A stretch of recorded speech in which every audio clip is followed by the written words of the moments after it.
Hello மக்களே, வணக்கம். எல்லோரும் எப்படி இருக்கீங்க? நானும் நல்லா இருக்கேன். இன்றைக்கி ஞாபக சக்தி அதிகரிக்கக்கூடிய வெண்டைக்காய் பொரியல் தான் செய்ய போகிறோம். வெண்டைக்காய் பொரியல் செய்கிறதுக்கு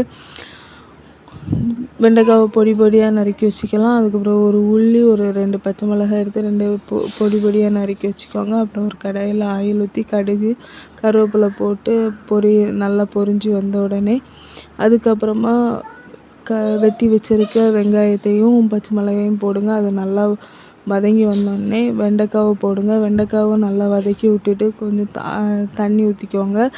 அது நல்லா வெந்து வந்தோடனே ஒரு ஜாரில் நம்ம தேங்காயும் பொரிக்கடலையும் போட்டு கொரகொரப்பாக அரைச்சி வச்சுருக்கணும்.